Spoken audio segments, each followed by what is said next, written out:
I think we need to change the term to naturally unnatural. I said I want it natural, but not natural to the extent that my friends didn't notice it and my family didn't notice it and other people. So what are the common things that your patients complain of in that part of the world? Lebanon is unique in that people really enjoy the sun. So it's not like other countries where they shy away from the sun. So we really have to take the time, use a little bit of stronger products to make sure that we're like contouring, defining, giving projection, giving volume, but maintaining natural results. I don't know if everyone feels that they work in the most difficult region, but for us it is a challenge because it's a mixture of all the different cultures and the impact of that. So we have people asking for natural beauty. However, they still want it to be visible. So that's a little bit unlike other areas in the world where natural is more natural. Welcome to Inside Aesthetics, the world's most listened to podcast for injectors and aesthetic businesses. I'm Dr. Jake Sloan, a facial aesthetic doctor, trainer and speaker with over 17 years experience. And I'm David Siegel, an aesthetic entrepreneur and business mentor who's been working within our industry for over 2 decades. IA is a podcast aimed at educating aesthetic practitioners from around the world. The information contained within our episodes is general in nature and should not be used by the general public to make health or treatment decisions. You should seek the advice of a qualified healthcare professional in your country and have a bespoke consultation. For our latest news, you can follow us on Instagram and TikTok, and now you can also watch our full episodes on YouTube and Spotify. All of our links are down in the show notes below. Now let's get into today's episode. Hey guys, welcome to another episode of Inside Aesthetics, the world's most listened to podcast for injectors and cosmetic businesses. Now, as you can see, we're here at the ICC conference again. This is, I think, our fourth podcast here already. So if you haven't seen the other ones, check them out. Now, who do we have today? We've got Dr. Rami Abadi all the way from Lebanon, meeting us here in Egypt at this amazing conference, as Jake said. And we're going to talk a little bit about regional specific beauty. We did do a mini series a little while ago called The Beauty of the World, where we explored, what makes people beautiful based on where they are in the world. How do we approach different faces? And so we thought we'd revisit, the Lebanon region or the Middle Eastern region and get your perspective as a practicing dermatologist. You obviously do lots of these treatments. So that's what we're going to talk about today. Yeah, and I'm here with my man, Rami. Rami, we met, I think it's 2019 in Dubai when we first met. We've been friends ever since. But anyway, tell us about, first of all, your experience here at ICC. So I'm happy to be here, happy to be part of the podcast. So we came in yesterday. It's one of the biggest conferences in the region and attracts so many of the top speakers from all around the world. And we're so happy that you guys are also here sharing this experience with us. Tell our listeners a little bit about you, your background, where you're from, your job, etc. So I'm a dermatologist from Lebanon. I'm the vice president of the Dermatology Society. I'm the next president of the Lebanese Dermatology Society. I started practicing aesthetics during our residency. So I have more than 15 years of experience in aesthetics. And so we have 3 clinics in Lebanon, in the north, in Beirut, and in the south. And I also work in Dubai and in Qatar on a regular basis. I worked a little bit in the Ivory Coast before, which is also interesting. In Africa, yeah.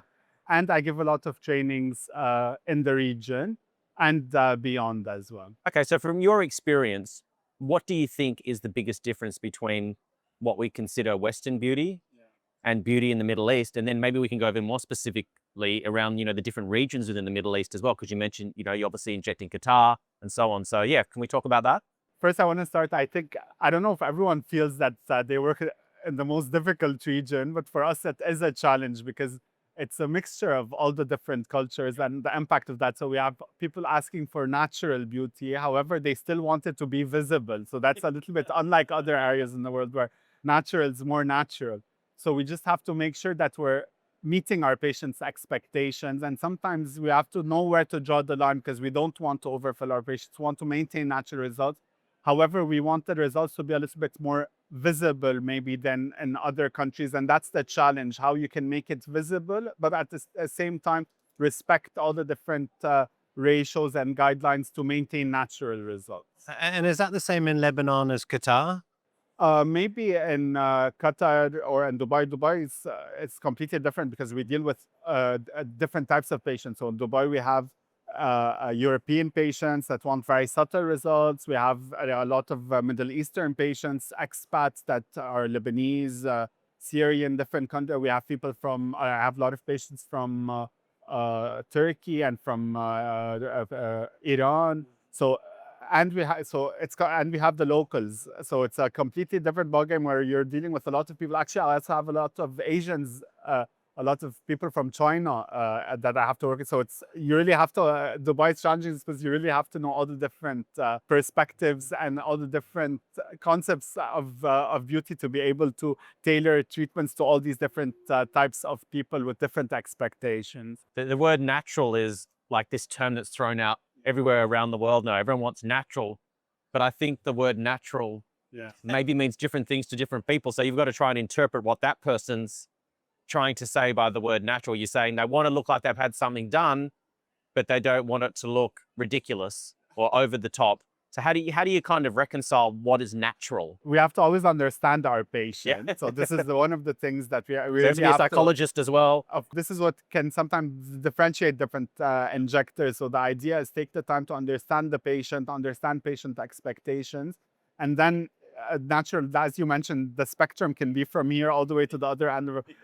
So it's like something that you really have to take the time to understand in the initial consultation to be able to tailor your treatment to meet patient expectations. Can you give us some insight into what role religion or culture plays with people's beauty ideals? I mean, for me and David, it's amazing to come here, seeing so many different kind of faces and people, and even what people wear, kind of, how they want to express their beauty. So when you travel around the Middle East, like, how does that sort of manifest in how you approach a patient, especially female patients, where maybe culturally you have to be a little bit more respectful? It's more cultural and social media's impact, ideas of ideals of beauty.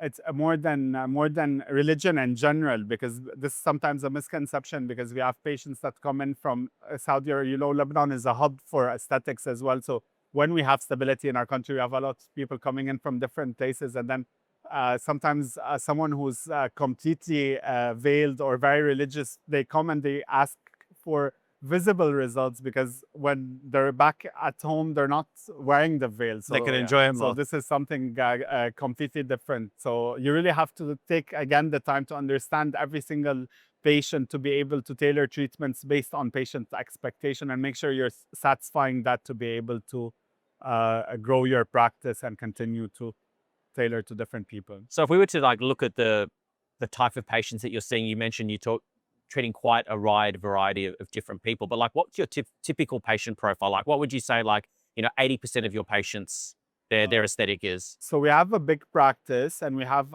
at the moment multiple. The idea is mainly beautification patients, because we saw what in the past few years that there's more demand for younger patients. I do a lot of lip treatments, and that brings in younger patients. But they stay with me for a long time, so they become older over time.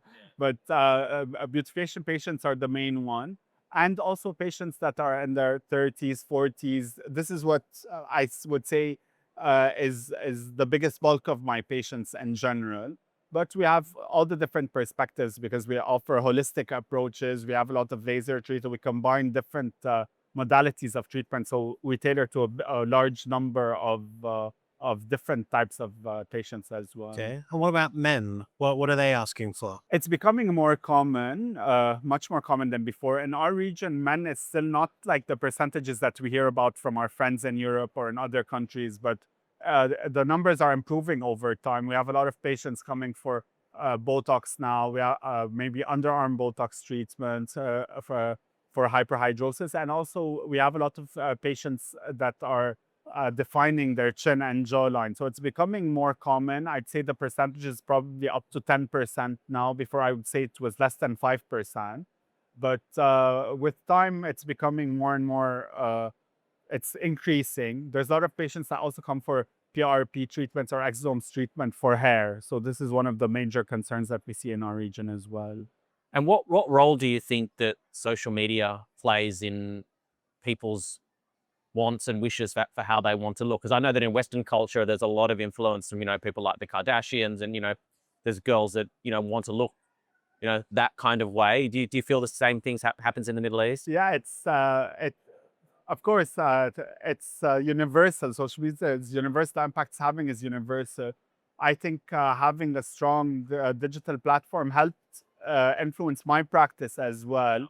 For us, celebrities, at one point, I think their influence was more powerful because people wanted to look like them, and a lot of the more beautiful ones, like Miss Lebanon and Lebanon, eventually looked a lot like the Kardashians as well, and that really influenced our practice because we had a lot of people in the whole region coming and asking for chin and jawline definition that's similar to hers. Yeah. But again, there is a thin line between overdoing it. So when she overdid it a little bit, people start coming in a few years later and saying, we don't want to look like her. So well, we should always be careful where to draw the line.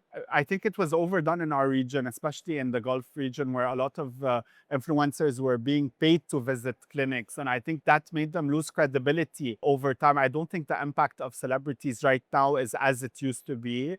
I think it's less because, like, when a celebrity comes to your bride, it doesn't give the same influence anymore because I think it was used and abused in our region where there's less restrictions on social media in general. Do you have any regulations that you have to abide by? Can you do before and after photos or testimonials? It's quite lenient in our region, and that's why at one point I felt that maybe it was being abused. Like, some celebrities would visit clinics and they wouldn't undergo a treatment, just say that we visited and it's a very good clinic and we recommend you to come see this.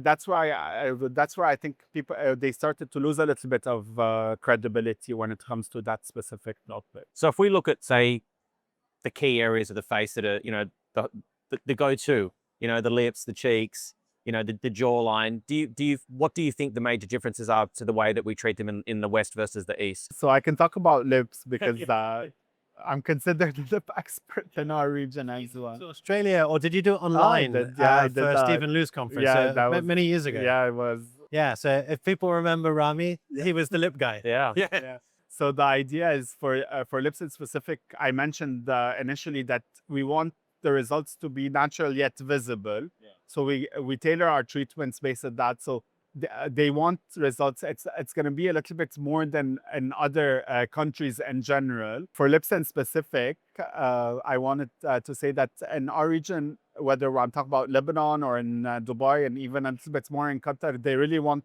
the lips to be visible in the majority of cases. Everyone calls it natural, even if they're overfilled. But so, like, one of my friends in the UK uses Volbella as his product of choice for lip fillers, and then for us, that's quite a surprise. It would be seen ridiculous. Yeah, it's too soft. Even if you use stronger products, patients can come back 2 weeks later and tell you that I don't see any results. I said I want it natural, but not natural to the extent that my friends didn't notice it and my family didn't notice it and other people. So we really have to take the time, use a little bit of stronger products to make sure that we're like contouring, defining, giving projection, giving volume, but maintaining natural results at the same time. Sounds like the Rami's job's easier than us in Australia because our patients, I mean, it's got a lot better in the last 10 years, but generally speaking, they really don't want people to comment. They might want to notice the change themselves, but they really don't want people going, your lips have changed. That would be like the worst thing that you can do. So yeah, that's a compliment in our region. So I think it seems like what they mean by natural is they want it to look enhanced, but they don't want it to look, not harmonious with the face. They don't want it to look like anatomically unusual, but they want it to be noticeable. So it's like I think it's a very elastic term. Yeah. And you'll find some people's faces are going to be able to potentially withstand greater enhancement than someone else's, depending on the rest of their features. And this is the challenge that you guys have sometimes as well, is that someone might bring in a photo of a model or a celebrity, or their friend has had treatment with you and they want the same result. And it's just not really possible because you're dealing with a completely different facial structure. Yeah. I don't know if this is a question you can answer because every face is different, but you've done the same training as me. So we're taught about typical Caucasian features, Asian features. What's typical Middle Eastern features? Like what would be generically sort of treated? So in general, Lebanon is a mixture of different ethnicities. So we have, I'd say it's more similar, but structurally it's more similar to Caucasian patients in general. Yeah. However, I can say that we have a little bit more heavy faces, more subcutaneous tissue over the cheekbone area. So we can use products that have a high G primer, yet it wouldn't show. Like when I have really bony patients, we have to be very careful with the thickness of products and where to place it. So we don't have that problem. We have maybe a little bit better skin in general better, as in like a tighter skin. So I think we can get away with doing a little bit more when it comes to patients in our region. Yeah, that's probably why you're doing more beautification. It just leans towards And more volumes. and more volumes. Yeah. Yeah. And you kind of mentioned a little bit, you worked in the Ivory Coast, and that's obviously, totally different facial structure to a point. So how do you approach, your African patients? How did that come about? Yeah, exactly. So I wasn't born, but I was raised in Africa, and I enjoyed my childhood in Africa. I consider that really special. And when I was invited to visit to the Ivory Coast, I was enthusiastic about going back. It was right after COVID. It's when COVID hit, and a lot of people from there's a huge Lebanese community that lives in the Ivory Coast, and they weren't being able to come to Lebanon like before with all the restrictions. So we thought about catering to that that community, and it was quite an interesting. I did it for like a year or a year and a half, and it was really interesting. Even though we saw a lot of patients that were originally Lebanese or other expats living there, we also tailored a lot to the African locals, and it was interesting because again, it's a different bone structure. I think the majority of the work was done on the chin and jawline areas because they had more receded chins. They have much bigger lips, but we can always use something just to enhance it or give it a little bit more hydration and color. It's completely different. It was mainly the chin that we were treating, but they have beautiful skin, tight skin, a completely different aging process with less sun damage, of course. Skin quality is obviously important. You're a dermatologist. So what are the common things that your patients complain of in that part of the world? So Lebanon is unique in that people really enjoy the sun. So it's not like other countries where they shy away from the sun. So we have beautiful weather.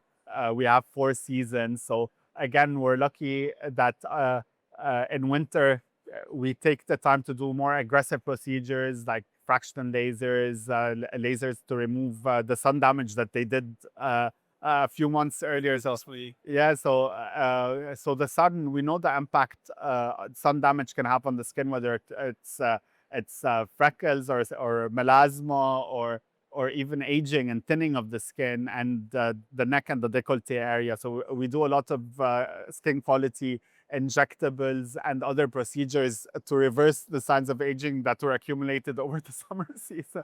So it's a yearly treatment that we have to deal with our patients. And what about preventative skincare? I mean, is sunscreen something that's widely used? It might sound like a silly question, but I think it's been a battle for many doctors, particularly dermatologists, to get people into the habit. I think we're kind of there now. Yeah. Really, people in Australia specifically, it becomes their daily routine. Everyone's wearing sunscreen.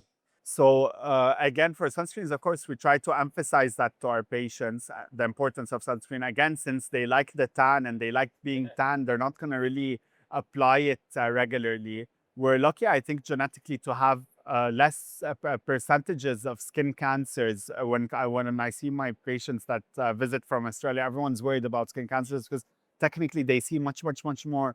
But genetically, we're not as prone. So they're less worried about their sun exposure in general. However, we try to always push them into applying sunscreens regularly. Also to maintain the results that we achieved in the winter prior, so that we don't lose everything and have to start all over again. Hey guys, sorry to interrupt your podcast. Just a quick message about our Patreon and how you can support us as a podcast. So David, what is Patreon? So Patreon is an on-demand subscription service that allows you to access our global community of practitioners, business owners, and essentially it's a place where you can come together, get positive support, advice. Whether you're a beginner or an experienced KOL, there is a place for everybody. Yeah, so if you download the Patreon app, search for Inside Aesthetics, there are 2 main options to subscribe. You can become a free member where we can communicate with you, share our news, involve you in competitions, etc. Or you can become a full subscriber for 50 Australian dollars a month. And there you get access to the WhatsApp community where people are sharing and getting advice. But also within the Patreon app, David does a lot of business coaching and mentoring. So I think you've drilled down to various topics that have cropped up that have been communicated in our WhatsApp group. I mean, just today we recorded some content. It's quite a nuanced space, and the challenges that business owners and practitioners come up against in this space is quite difficult to get advice on. So always happy to share my knowledge and all of my mistakes and lessons learned along the way. And then I, of course, tackle injectable content. I often involve patients or talk about new products, anatomy, and all that good stuff. So if you like what we do, consider subscribing to our Patreon. Now let's get back into the podcast. So I want to ask you as a derm about regenerative treatments. Lots of stands here talking about exosomes, polynucleotides, same in Australia. What's your opinion as a derm? So we are using them. It's a lot of people, a lot of patients come asking for them all over the region, even more so in Dubai and in Qatar as well. We're using exosomes. I really love the results for hair specifically, more than other areas. Also, scars is giving good results. Because for hair, I'm really quite impressed with the results that we're achieving. We just published a paper about use of exosomes in lichen planopilaris, and we had very interesting results because the patient wasn't responding to regular topical treatments. And then the patient improved significantly, even in areas where there was scarring, which was quite impressive. Yeah. And it was recently published in an international journal. We use a lot of polynucleotides, especially for the dark circles, since that's one of the concerns for a lot of patients in our region as well. It's giving good results. I like it more for the tightening of the skin and the fine wrinkles. However, it is giving improvement for dark circles, but it's not as much as we would have loved to see. Yeah, it seems similar to what we're doing in Australia. It's sort of, it's not experimental, but we sort of promise very low expectation. We're seeing nice but subtle results.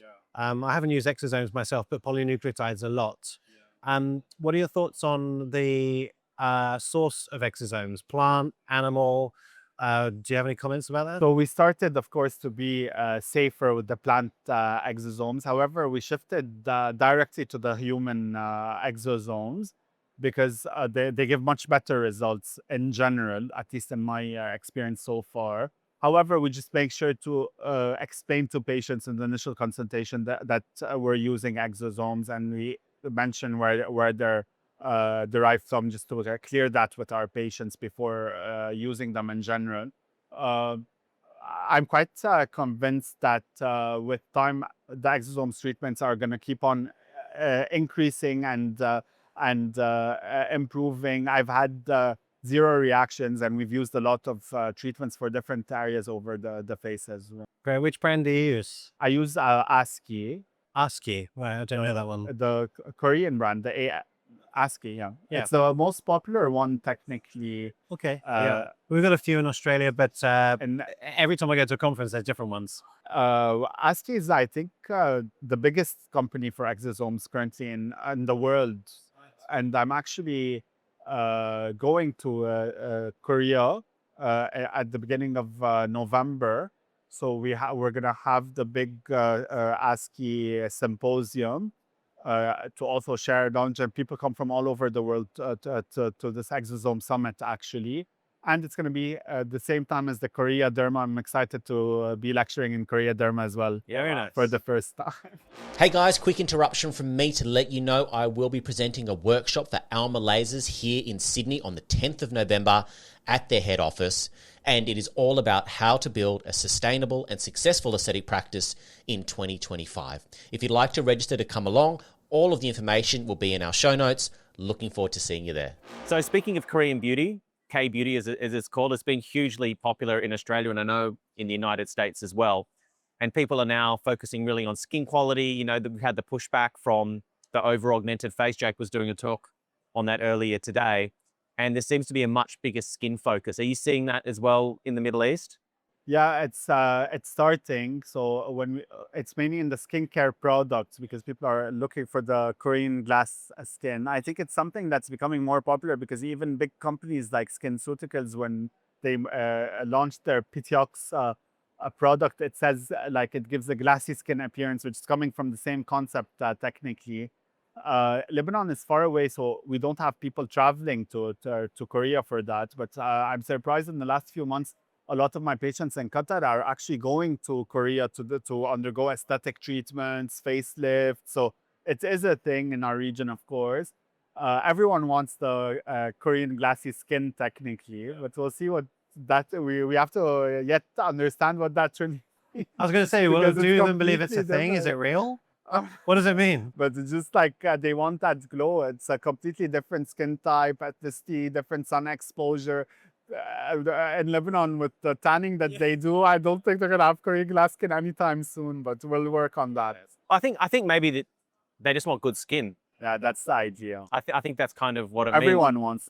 Yeah, but for so long, you'd see people with like, beautifully augmented faces, but they had, freckles, broken capillaries, generalized redness, crepiness, but no one really understood that even if you get all of the deficits corrected and you get rid of the wrinkles, people are still going to look aged and not as good as they could because they haven't treated like the canvas, haven't treated like, the actual skin itself.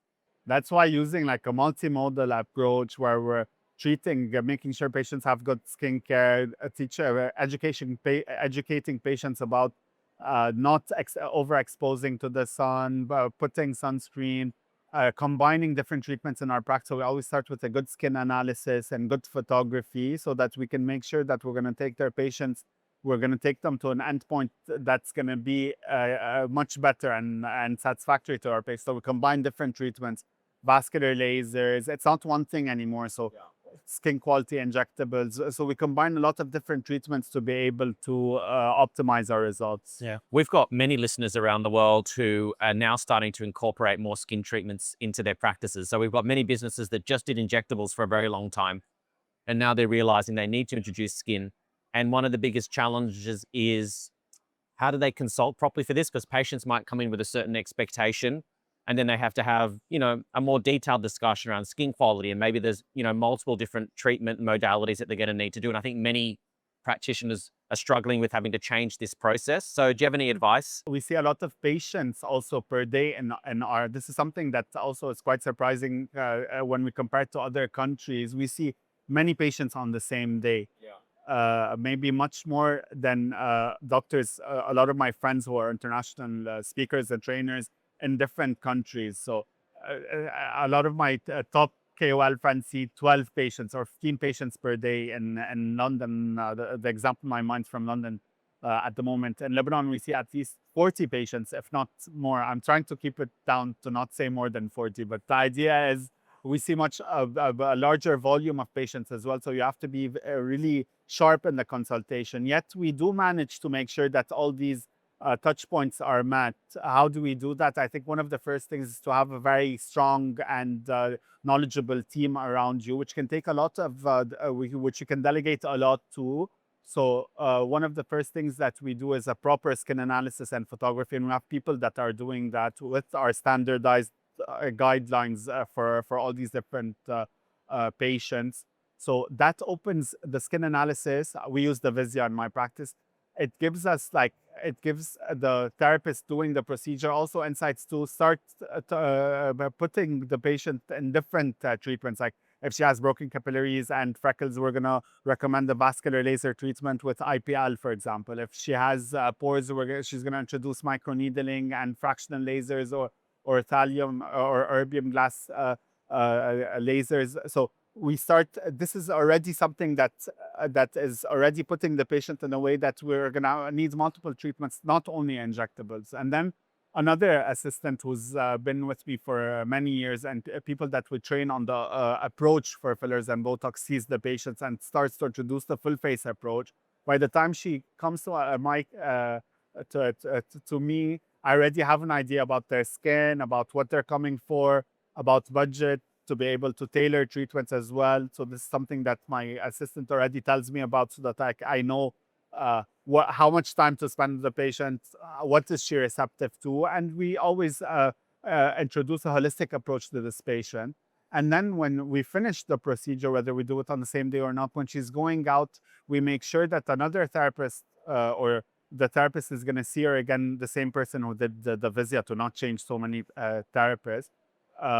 She's going to see her again, book her appointments at the center, not the ones that I do. So the laser treatments and other ones as well. And she's going to double check also her creams, or based on my recommendations or based on her skin type. We have specific recommendations for different categories of treatment, whereby we're going to make sure that she's also going to have a proper skincare before leaving the practice. So even though I'm not doing everything by myself, we still manage to touch a lot of these touch points for patients consulting in my practice. I think that's good. I mean, but, you know, many practitioners are on their own. Yeah. And this is the challenge that they face. So how would you recommend if someone's, you know, on their own, like they're just, or maybe So one of course of they're not going to see 40 patients Yeah, per of course. day. So the idea, impossible. Please don't do that.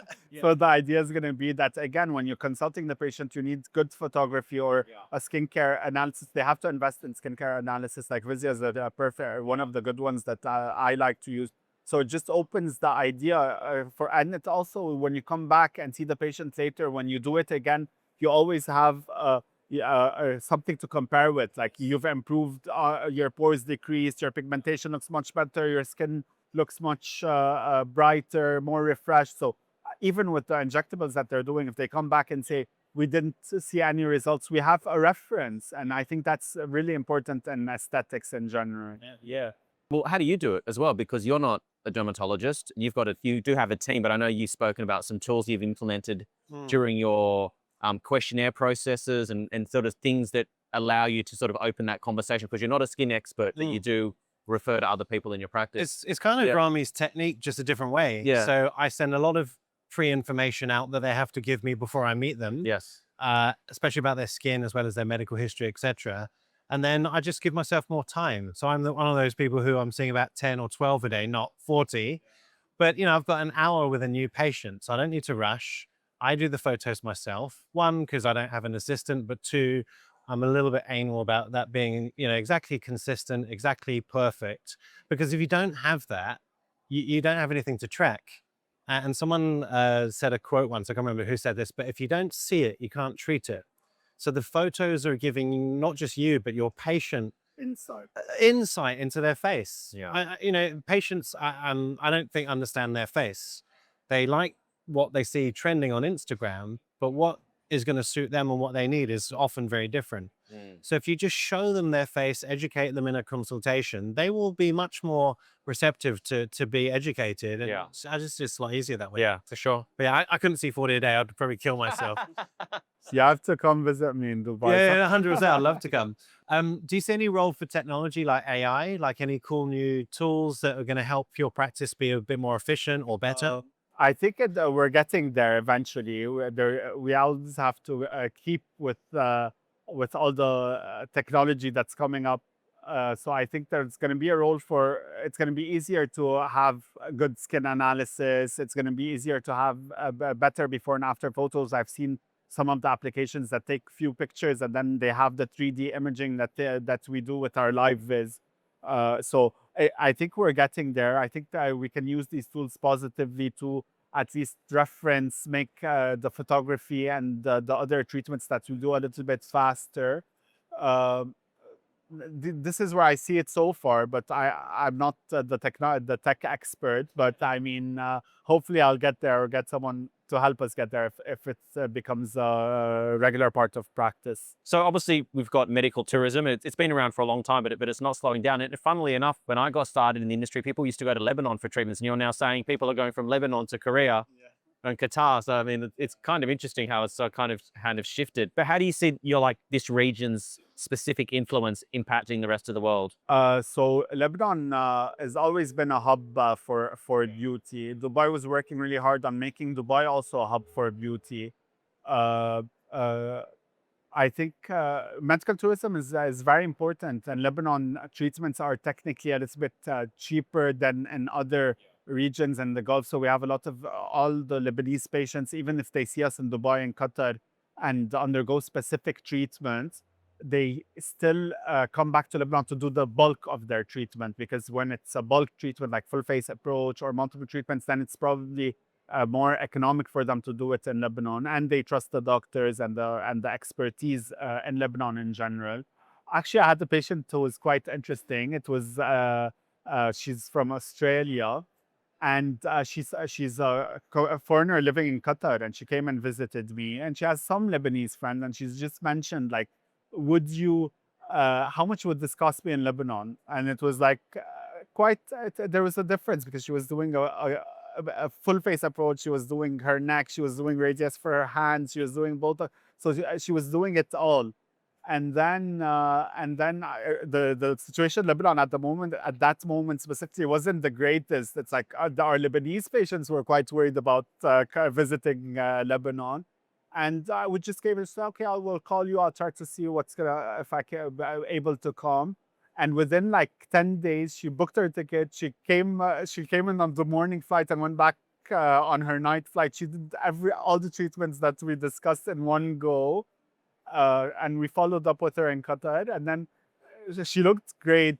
And in a short period of time, her sister came and consulted, and I was like, she has no Lebanese friends. She's never been to Lebanon, and she flew to Lebanon to get treated. So it's quite interesting. That's a good point. Do you have all the products available in Lebanon? And obviously with, the political situation and geopolitics. No, we had a great summer. We had all we never ran out of products. So Allergan was just telling me that Lebanon is one of the weird countries whereby with everything that we passed through since 2019, from inflation, instability, war, yet we're able to maintain very good numbers when it comes to treatments in general, even during hardships. So That's super interesting. Lebanese are quite resilient when it comes to aesthetic specific. My talk, I was just saying that we've all seen a global drop in HA filler, sales, and that's multifactorial. But one of them was just the economics, people's cost of living crisis, especially in Australia with, high interest rates. But you guys are going through way more, like wars and, sort of political instability, and yet people still want their Botox. Yeah, of course. That's super interesting. Do you see a high economic sort of demographic, or do you see people from all backgrounds? No, we see people from all backgrounds, which is also quite interesting. It is a priority. Lebanese really like to take their time and take care of themselves. It's one of them looking good, looking their best is a priority. And there's a lot of knowledge, and a lot of people are educated, so they know the benefits of treatment, and they prioritize that, which is good for us. Where does that come from culturally? Like, it's a bit like the Brazilians. They will just do everything to look, their best. Lebanese are trendsetters, and Yeah. maybe it's the influence. I think It used to be called the Paris of the Middle East. yes, Yeah. that's part of it. Yeah.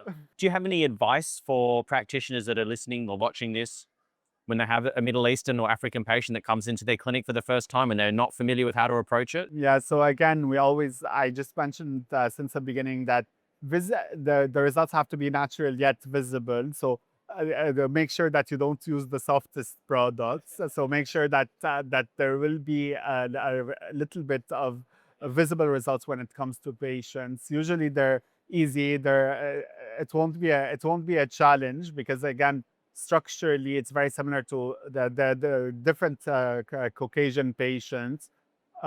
What else did we talk about? What else to do? Oh, just in terms of how they approach the face, in terms of, they're not familiar with that aesthetic for the first time. Yeah, I think the focus should always be on mid-face and lips, technically, and Botox. These are the ones that patients in our region enjoy the most, the top 3 procedures. I think we need to change the term to naturally unnatural. Yeah.